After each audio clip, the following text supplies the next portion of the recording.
Hello everyone and welcome back to episode 101 of your favourite motorsport podcast. Knowing Wheel is back and finally, I can't believe we can say this, Jamie, it's race week. How hyped are we feeling?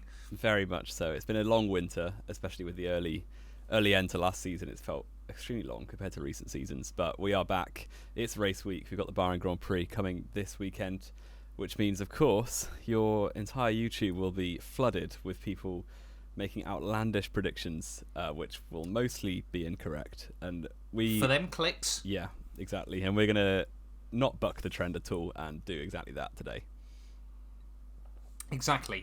Yes, it's finally time. Our final F1 2023 pre-season predictions. Of course, we did one of these back in the winter, and it was a bit of fun, to be honest, to just try and make sure that we had content for another week on the podcast. Seeing behind the curtain today. But this is the real deal, isn't it, Jamie? This is where we make our proper predictions for the new season, and also, of course, where everything is put on the line again. Now, of course, last year, the agreement was whoever lost or whoever was further incorrect had to put a tweet out on their account. For fantasy? I don't think that was for this. Was that for fantasy? I thought that it might have been for fantasy, to be fair. Yeah, let's go for that. Either way, I lost last year. It was not a good look for me. I lost quite a few followers from Jamie's tweet. Did you actually? I didn't know that. I did get a couple of very angry responses from people. And some people cottoned on completely, but it was a good Some people there were a few of you that do listen to the podcast that did cotton on completely and tell those people who were just throwing insults at me that they were a moron. I was very happy with my tweet. You were very happy with the reaction. You did have a good chuckle at a couple of people that reacted to it, didn't you? But Are we doing that again for F1 Fantasy, or are we doing that for this year? We'll do it for Fantasy. Fantasy's more quantifiable. Okay. Yeah. That's fair enough. Fair enough. I mean, there will also be... we're going to do obviously podcast today, a bit of housekeeping quickly, and then we're also going to be doing another podcast Thursday. I will leave links to our Fantasy League down in the comments below, of course, if you want to join now. I'm going to be doing a load of promo for it over this week. I want to try and get 10,000 of you in the league, if possible, this year. That's kind of the goal that we've set ourselves. And, of course, after every GP, Jamie and I will be doing, once again, a bit of a fantasy rundown to see not only how we got on, but how you guys did as well. But we will be revealing our teams later on in the week, but obviously if you want to go check them out now, if you're that desperate to see them, click the link down in the description below if you're here on YouTube, or click you won't be able to find it on Spotify or iTunes. Come to YouTube and then click on the link, I suppose. But Jamie, we've got a couple of other quick bits as well, haven't we, to go through before we get on with our predictions. The biggest one probably is that Felipe Drugovich might find himself on the grid ready for the Bahrain GP.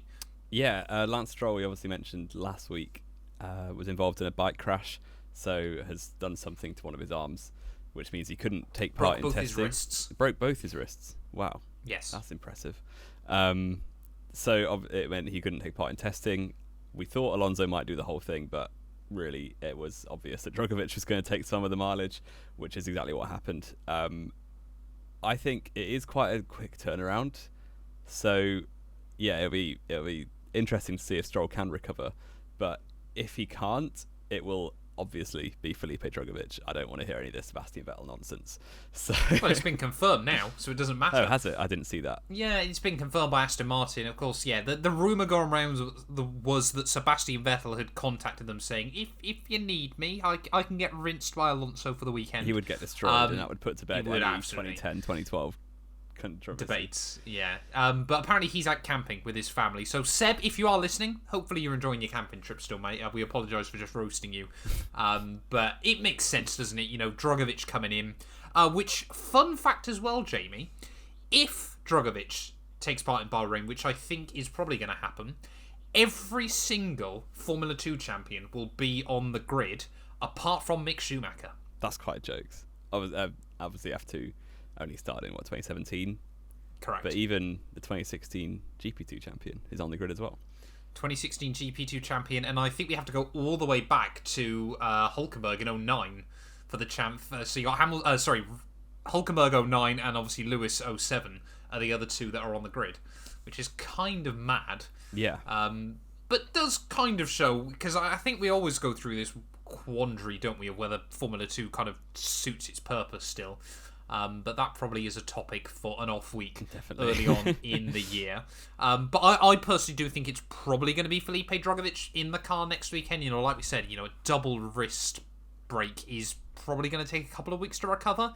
And it's weather as well if he has to skip Saudi, because you're just sort of thinking, of course, you've got a break week between Bahrain and Saudi, a break week between Saudi and Melbourne, and then of course 3 weeks after Melbourne before Formula One's back round 4, which I can't quite remember off the top of my head where we're heading. Imola, is it not? No, Imola's way later. I don't know. Round 4 somewhere in Europe probably.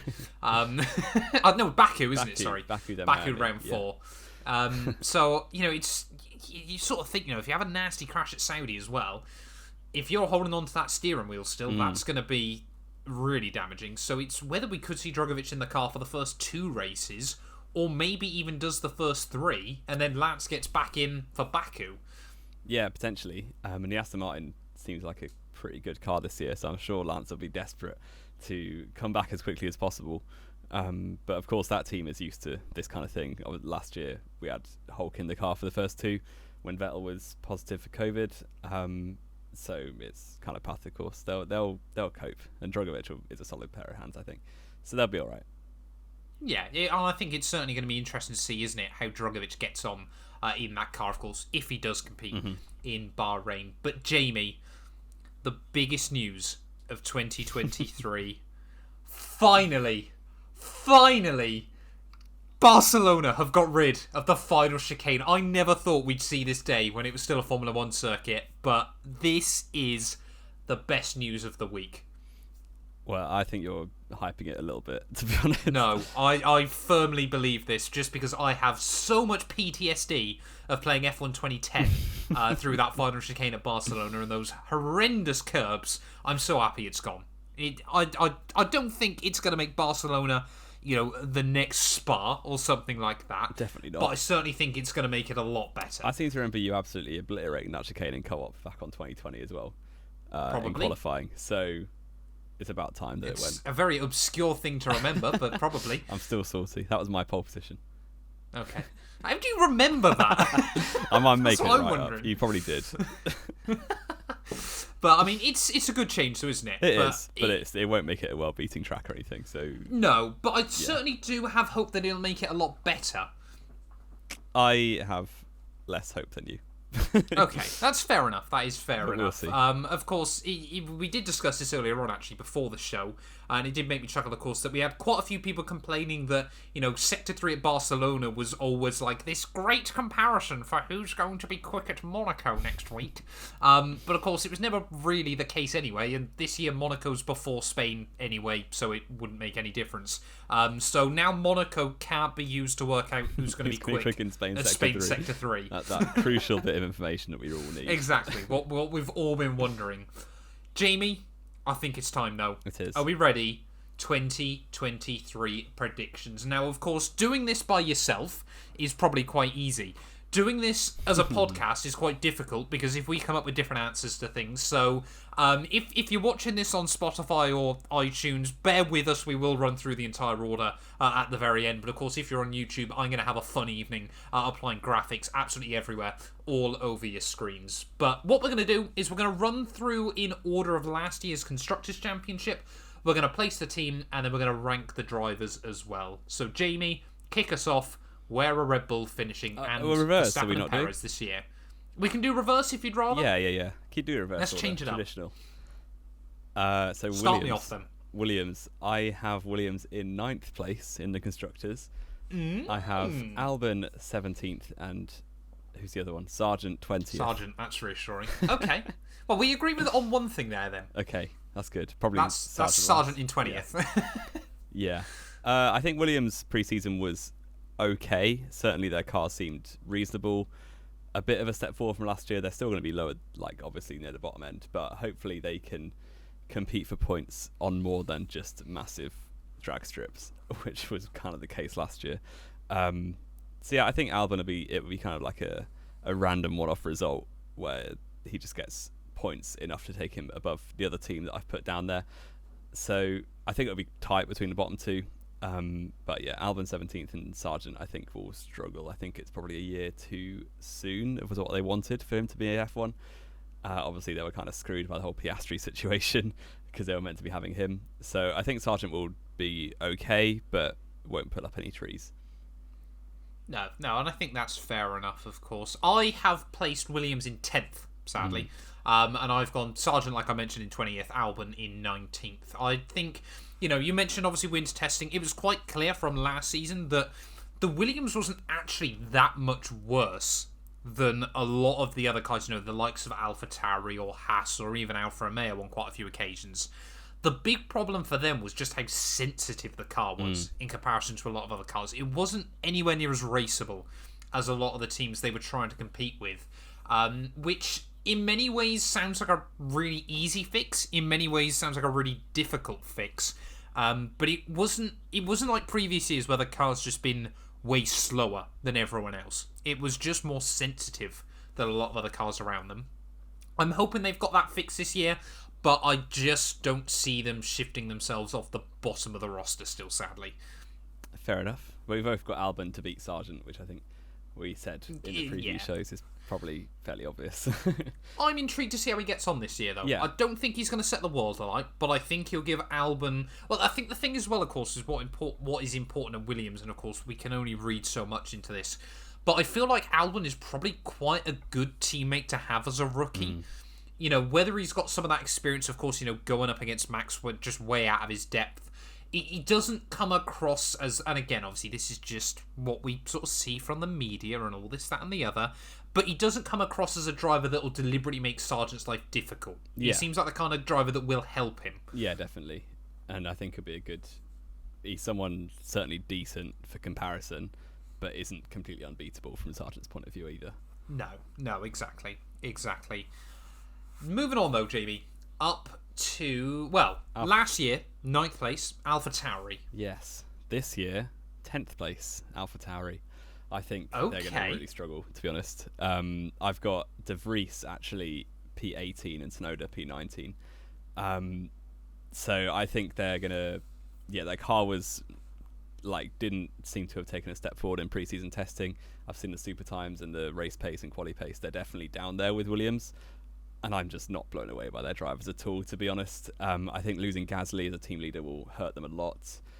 I'm not massively impressed with either of their drivers. I think De Vries is solid, which is why I put him ahead of Tsunoda. Tsunoda never really seems to have kicked on as much as he could. And I kind of think this will probably be his last year in the Red Bull family. So yeah, I mean, AlphaTauri, obviously they want to be better than last, but we have said before they're the only team on the grid who aren't aiming to win. So I think that will kind of scupper them a little bit this season. And I've had them in last. And I think I'll pick up a few points, but not many. Okay, interesting. I've placed them 9th then, so same as last year. I've put De Vries 17th, Tsunoda 18th, though. So interesting that we both think De Vries is actually going to beat out Tsunoda.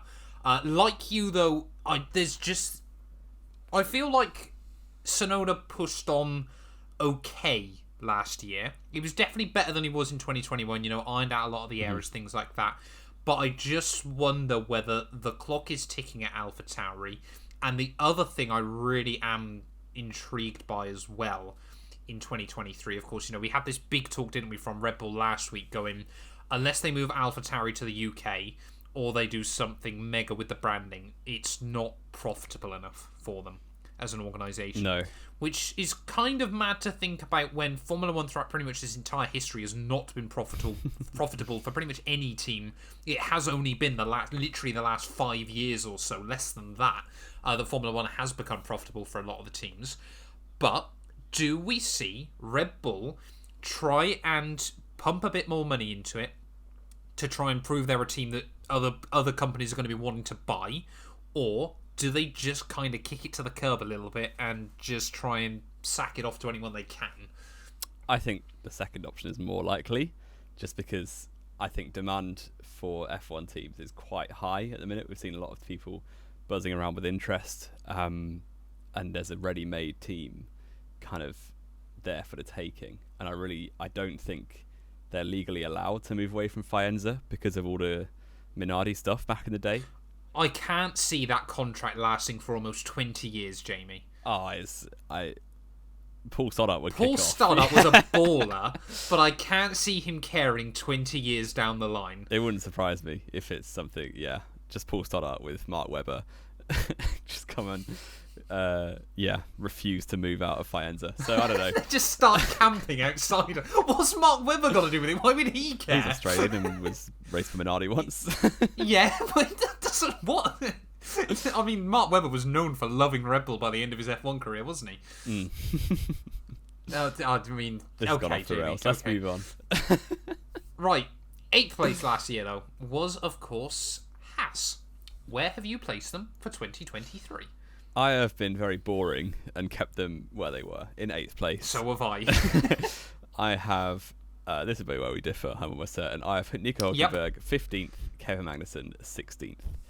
Okay. So, yeah, I think in my head when I was making this, I kind of have a bit of a midfield 4 and a bottom 2. And I think Haas will kind of fill the gap between, to be honest, which is why... Is that a bit of hopium because No, Hülkenberg's back? I think Haas have had a reasonable pre-season. They've got a solid pair of drivers. And their car pace, certainly, I mean, Bahrain just flatters them because they're always randomly good at Bahrain.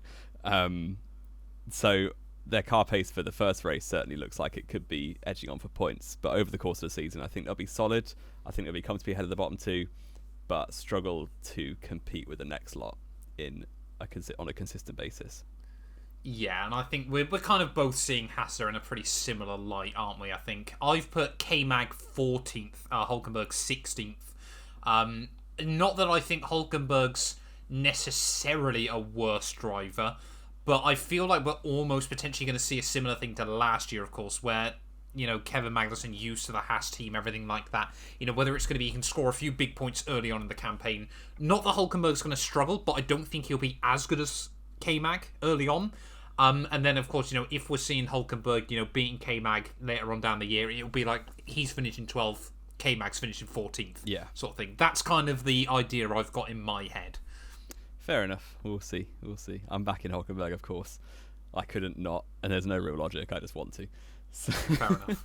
Well, you've predicted him to get a podium this year. I have, and finished 15th in the championship. So that is quite impressive. About that. He's going past the Maldonado vibes, is he? Scores one win and does basically nothing for the rest of the year. I'll take it.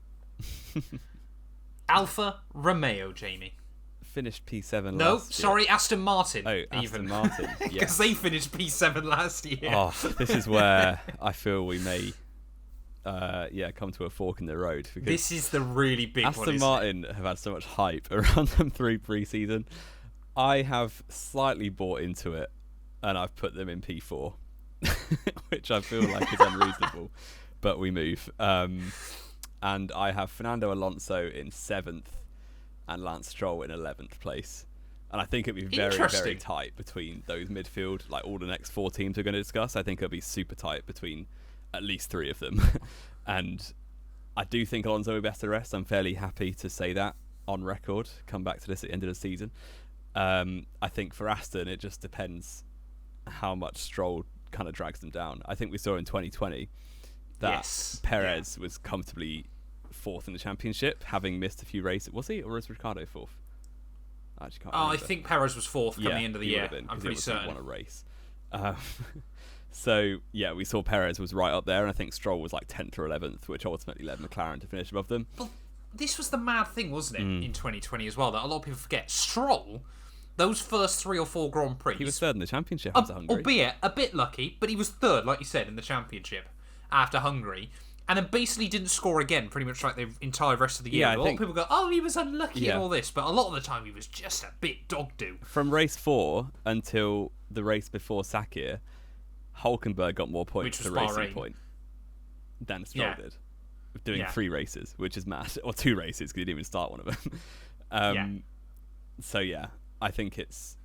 it will be kind of how much Stroll kind of drags them down in terms of overall finishing position, but I think Alonso will smash it this season, to be honest. So, I mean, there is so much hopium, isn't there, around Alonso at the moment? And I want to give you so much stick about you putting Aston Martin in 4th, but I've done the same. Oh no. I've put Alonso in 7th. I've put Stroll though down in 12th. Ooh. So I put Stroll one place lower than you have. But I cannot believe we're both getting along on this train. I mean, as you all know, I've always been an Alonso fan. In my eyes, one of the best drivers on the grid. Definitely. That's definitely true. I've never given him any stick at all. For those new viewers around here, you'll know I've always backed him up. He's my driver, everything like that. They just seem... I mean, this is the thing though, isn't it, Jamie? We can say this now, and it could happen. Or, we say this now, Aston Martin finished P8 over on the championship and Alonso's gone come Abu Dhabi. Yeah. It's just going to be one extreme or the other. Yeah, I think that's definitely the case. And I do think the other two teams, that we're probably going to have in the similar positions, will be right there with Aston. But we will wait and see. Yeah. And I mean, it's just going to be... there's, like we said, there's so much hopium around Aston Martin this year. There's a lot of people saying they could beat Mercedes. Not convinced, they could to beat be Ferrari. honest. Over strategy, maybe. But I think there's every possibility that Aston Martin could challenge Merc early on in the year. I genuinely think that's the case. Yeah. Or it could be that they've really come out of the park swinging and they're just going to be still battling Alpine and McLaren, and all this hopium is going to dissolve quite quickly. But we'll wait and see. But both of us pinning Alonso as best of the rest is quite a big claim in 2023. Has he finally made a decent move in his F1 we will career? See. 6th place last year, though, Jamie. Alfa Romeo. I don't think there's quite as much hype behind them, is there? No, but people are claiming them to be the dark horses, so I see. So, yeah, I think certainly Bahrain should be a good opportunity for points, because we know, how much some of the other teams seem to be struggling. But I have put Alfa Romeo overall in 7th, so one lower than last year. And I have Bottas in 12th and Joe in 13th. So I've gone head over heart for this one and not put Joe ahead of Bottas. But I think they'll be very close together. And Alpha, I think their car will be solid. And certainly this time last year, everyone in the world was predicting him 10th and 9th. So I was there predicting him 6th, and I was right. So hopefully we're right again this year. It's a very, very good point. I've also gone 7th. I, however, have put Bottas 13th and Zhou Guanyu 15th between the Haas drivers. Fair enough. Not believing Joe. It's a bit weird, isn't it, when it comes to Alfa Romeo? Because it's not that we expect them to fall off drastically. No.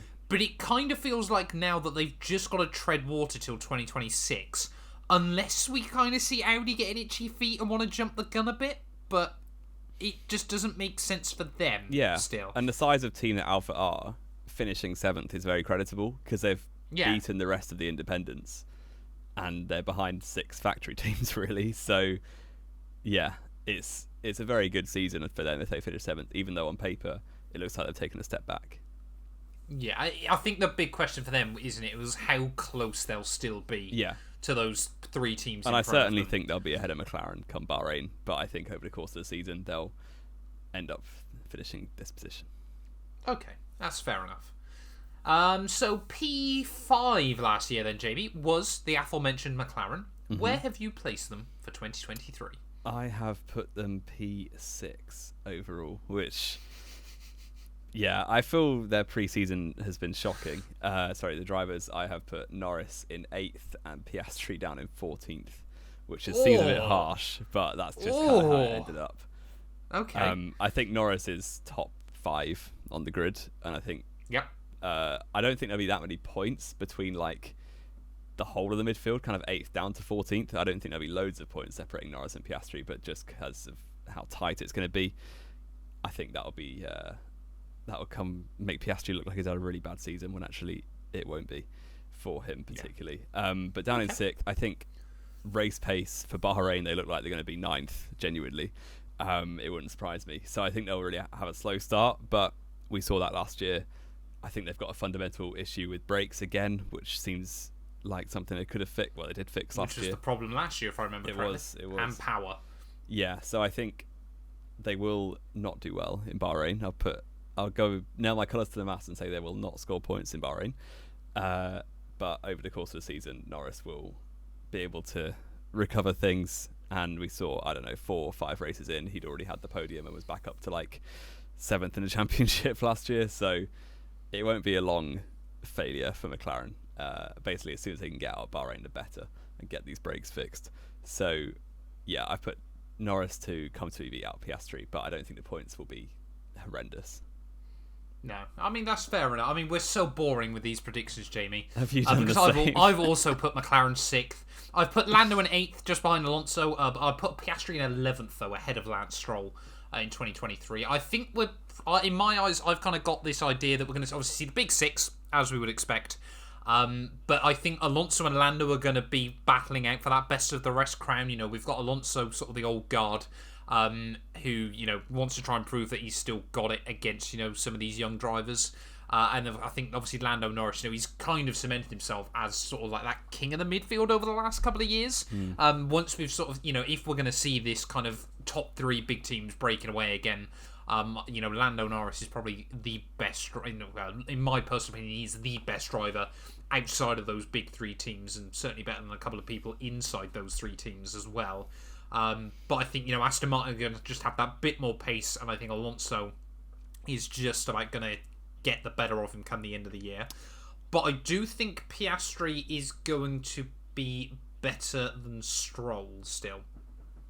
Interesting. Fair. So, yeah, you think Alonso will basically carry Aston up to P4, and I think Alonso is going to carry Aston Martin up to P4, but I think it's going to be very, very tight between all of those teams. Yeah. And I do genuinely see a scenario as well where maybe after Melbourne, where obviously Oscar's got that 3-week break, whether obviously, even if he doesn't kick on particularly strong at the start of the year, whether they're then going to be able to really work a few things out.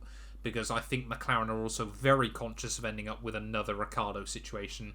So I don't think he's going to match Lando early on in the year, but I think they're going to be looking at that 3-week break a bit like the summer break and going, what have we learnt? What do we need to do? Let's really now smash this thing out the park. Yeah, and I really hope I want to see Piastri do well, so I hope for his sake that it's a bit closer than I've predicted. But the predictions come first, I'm afraid. Exactly. Alpine, though, they were P4 last year, Jamie. Where have you placed? Well, biologically, place, we're going to both put them 5th, aren't we? We have both 5th, yeah. So I have Gasly just ahead of Ocon between 9th and 10th. So, okay. Yeah, I think, is that not the same for you, or have you got it? I've put them the other way around. I mentioned this a couple of weeks ago, I remember. Yeah. I think Ocon just being settled in that team, he's just not necessarily going to be better than Gasly, but he's just going to have, you know, those better races and just pick up a few more points. Fair. I think Gasly's got a massive point to prove in his first time out of the Red Bull family. So, yeah, Ocon was very lucky to be ahead of Alonso last year overall. I think he's a solid driver, but I would rate Gasly higher in my personal opinion. But anything could happen. Obviously, Alpine have been famed for shocking reliability in the last few years, so we could see that basically decide the order between these two. But yeah, it's a bit of a toss-up, and this is the way we landed. Yeah, I think it's going to be interesting, isn't it? I mean, like you said, you seem to be still, you know, a little bit more going with your heart over your head. And I've sort of, you know, in my eyes, placing drivers more that have been with a team already for a year, placing them above their new teammate, unless, of course, you know, it's an Alonso at Aston Martin, is, I think, the only one where... Oh, sorry, and De Vries as well. Yeah. Where I've gone the other way around. I just think, you know, Ocon is very well embedded in that French system. And it's going to be the most Frenchy French thing in the world. I mean, really, all we're kind of hoping for, isn't it, this year, is that we see some fireworks like back when they were kids. You know, whether there's going to be some playground pushing and shoving between those two. It wouldn't surprise me if we end up getting a couple of crashes between them, to be honest. Well, we saw Ocon and Alonso came to blows a few times. Ocon's got a tendency to crash with his teammate. He does. He's just not a very nice guy to work with, I can kind of tell. So, we will see. Though hopefully for their sakes it doesn't happen, but we never know. For our sakes it would be entertaining. So. Yeah, exactly. I mean, we've gone through sort of the bottom 14 then, haven't we, Jamie? I mean, no, neither of us were ever going to be brave enough to predict, you know, an upset to the big 6 at the front. No. But Mercedes P3 last year, Jamie, where are you placing them in 2023? I really hope we differ. but I'm not sure we will. I don't think we will. Because I've put Mercedes in P2, actually. Oh, okay, we have. Oh, interesting. And I was not expecting that. I have George Russell P4, Lewis Hamilton P5. You monster. I said that in our preview, in our Mercedes preview, that Russell would again beat out Lewis Hamilton and kind of establish this as his team. His era. His era is starting. This is kind of like Rosberg beating out Schumacher back in the day. Oh, behave. That was a bit of slapping up from Rosberg, to be fair, but Russell was quite lucky to beat. I think Hamilton over the course of the season probably performed better, but was unfortunate, and the start really screwed him over when he did have a couple of bad races. But I think Russell will kick on again. He's going to be more settled in that team, and I genuinely do think Hamilton's racecraft has taken a step back, or at least he's too respectful to race as you need to in 2023. So I think that will come to cost him, as they're going to be very tight with at least Ferrari, I think. So he'll be doing a lot of battling, which might end up kind of favouring Russell. Okay, interesting. Very, very interesting. I kind of get some of the points you've come with there. I'm going against what I said last week, Jamie. I've placed Mercedes P3. You put Hamilton champion, didn't you, last week? I did put Hamilton champion. Nah, you got to stick with that. But winter testing was not good. I think we're going to see a similar start to the year for Mercedes as last year. They're going to be a little way off the pace from Ferrari and Red Bull. But I mean, this is the weird thing, isn't it? When we're placing these big three teams, is of course we're trying to work out where they're going to take stuff away from each other rather than sort of what they're doing themselves. I think Fred Vasseur is really going to try and steer the troops in Ferrari, of course. Inaki as well has been not replaced technically, but it sounds like he's been replaced over at Maranello as well. So I think Ferrari are going to be really trying to make sure they're on the ball when it comes to strategy this year as well. And, you know, do I think they're going to get it perfect? Absolutely not. Do I think they're going to muck up less than last year? Absolutely so. I've placed Hamilton, though, P3 overall. Russell in 5th. I completely get what you're saying about the racecraft, and there's just a part of me that Lewis Brazil last year was the one where it just kind of it felt like, for me, that was the moment where he realised the clean, respectful, good old boys club of, you know, that really did come to an end when Max Verstappen came in. You can't argue against it. I don't think Verstappen was that good that he's changed the way people drive. No, Verstappen was that dangerous. He changed the way people drive in the early days. And the FIA let him get away with it for way too long.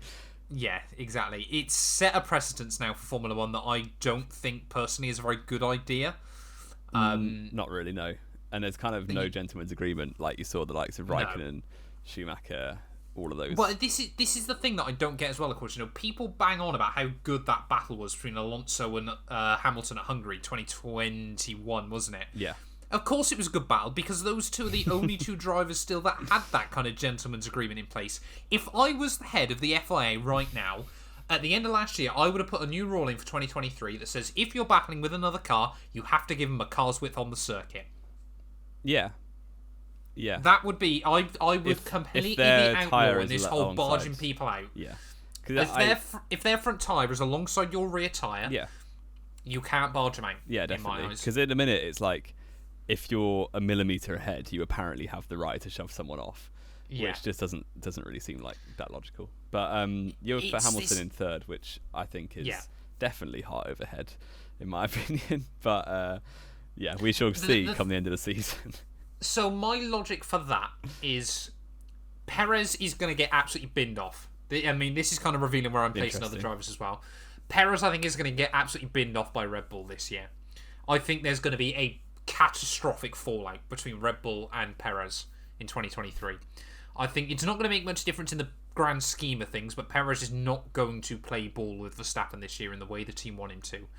Whether that means that we get a similar year to last year where the car does suit Perez a bit more early on, and then, of course, you know, come Barcelona, they completely gear it back towards Max how they want it. But I think he's going to be really left out to dry this year, and I think Sainz as well is going to struggle. Okay, we'll see. That's very different to the narrative in my head, but there we go. Exactly. I mean, we have got very different narratives. But that, I think, is all part of the fun as well. Last year's runners-up then, Jamie? Ferrari. Where have you placed them? Is it Ferrari's year? No, I don't think it is. I've put Ferrari P3 behind Mercedes, and I have Leclerc P3 with Sainz P6. Oh no, you put George P4, didn't you? Sorry. Yeah. So Mercedes, like Leclerc, will beat out both Mercedes in the championship, but I think Sainz, they're going to be closer to him. Sainz will drag him down enough to put Mercedes back ahead. I think Ferrari would have wanted a better pre-season. I think this time last year they were more confident going into the first race of the season. They've certainly had an okay pre-season test, but I think their tyre deg is higher than they wanted, which obviously will have a knock-on effect on strategy, which is a bit of a buzzword for them, really. I can't wait for them to start throwing out classy 2-stops every week. Yeah, exactly. It spicy. We're going to undercut nobody back in the day. But yeah, I think they will get wins. I would at least... I think I said in their preview that only one of them would actually get a win. So I guess I'm committing that it will be Charles Leclerc. Yeah, I think they will be close. I think they'll be ahead of Mercedes at the start, but I think over the course of the season, Mercedes will usurp them as the second fastest team, and Leclerc will kind of hang on, but Sainz will not. So overall, they'll end up finishing P3. It does seem very weird that you're backing my team down at Mercedes and I'm not in this narrative. But yeah, I've placed Ferrari P2. I think Charles Leclerc is going to come runner-up again. But I've placed Sainz all the way down in 6th in 2023. We're just kind of both in that mindset of, I think, that Mercedes is going to be a lot closer. I think all three teams are going to be a lot closer in 2023. And I feel like that's where, you sort of look at them. Red Bull, I think, will still have an advantage, but Max, Charles, Lewis, Russell are all truly world-class drivers.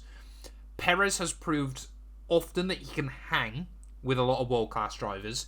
You just don't quite get that sense still from Sainz, do we? No, I think he's a very credible number 2. But that's... Not quite there. Not quite up with the main 4 guys, or Alonso or Norris, I think we can safely add to that mix. Yeah. Norris, definitely. What was it you were saying earlier? Big Alonso fan, me, mate. Yeah. But I mean, for me, I think Mercedes is going to struggle early on. I think Ferrari are going to be close to Red Bull still, but I don't think they're going to fall off the way we saw them fall off last year. I think that's the big thing for me. I think Mercedes are going to get to Ferrari. It's not going to be Mercedes getting closer and Ferrari falling back to them at the same time. Okay. We shall see. That leaves us then. Yeah, okay, I have a poor feeling for the competitiveness of this season, which is why I've put Red Bull P1 with Max Verstappen P1 and Sergio Perez in P2. Okay, first time that's ever happened at Red Bull then. Indeed. I am really concerned for the well-being of Formula 1 because Red Bull are going to batter absolutely everybody this year. Yeah, I mean, I'm happy because it'll be an easy championship, in my opinion, for Max. But if they don't have reliability problems at the start, like they did last year, I think they will, comfortably have the fastest car for the majority of the season. And Verstappen will get another 15, 20 wins, which is not going to be fun for everyone. But it will be fun for the Max fans among us. Yeah, I mean, perhaps there's a bit of hopium from me against that, but I've put Red Bull first. I put Checo first overall. No, I haven't. I've put Max to win the championship. I put Perez P4. Like I said, I think there's going to be some fireworks within that organisation this year. I think Perez is going to get a bit fed up with the Red Bull regime, and I think there's going to be pressure inside that team to get Ricciardo back in the car as well. So I think Perez is maybe not necessarily going to give up by the end of the year, but maybe his heart won't be in it anymore. But I just think, Red Bull still are probably going to have the quickest car, but I feel like Mercedes and Ferrari are going to keep pushing each other to stay close to them.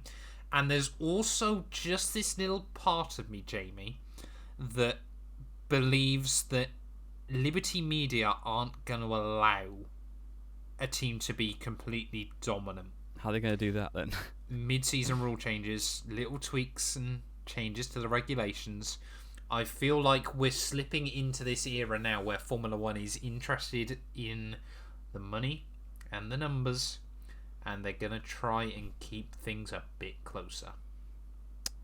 I would be extremely surprised because Liberty Media have no say over the rules. That is, in fact, the FIA who do that. Very, very true. But Liberty Media. They do have influence, definitely. Yeah, they certainly have influence, and they're the ones paying the big bucks at the end of the day. Yeah, I just think you've got a tinfoil hat on with that, to be honest. But no, we shall see. Don't get me wrong. I don't think it's going to be. It's not going to be like 2005. They're going to ban tyre changes, ready for the new season or something like that. But I feel like there will be subtle tweaks and changes, like we saw, with the ride heights last year and all that sort of thing, that are just going to try and keep Red Bull close. They're going to add like a 20 kilo ballast to anyone with ER in their 3-letter initial. I think that sounds like a good rule. That seems like a very good rule. There's just part of me that I think they're going to be focusing on the show still, and it'll hardly be, like I said, they're not going to nerf Red Bull into the ground, but I think it's whether Ferrari and Mercedes comes to the FIA going, this is what they're doing, this is why they're so much quicker than us. Say for example, I know obviously it's a really bad example because obviously I know the ride heights have been changed this year, but say it was again that Red Bull were able to run their car lower than other teams. Whether it's, we get a little thing at, say, it won't be Paul Ricard this year, but Austria, for example, where the ride heights have just got to come up slightly, or something like that. It's not going to be a major tweak. They're not going to try and make it obvious that they're going to nerf stop them Red being Bull. a second clear, which they but might I think be, they'll just be desperate to try and make sure they're not a mile clear. Yeah. I've kind of poured water on the hype in my head by saying that Red Bull are going to dominate. But yeah, hopefully, for the entertainment's point of view, it's a very good season. Your boy needs his views at the end of the day. But I mean, that's.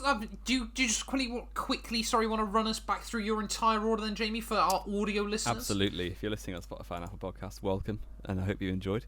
My top 20 is Max Verstappen, Sergio Perez, Charles Leclerc, George Russell, Lewis Hamilton, Carlos Sainz running around the top 6.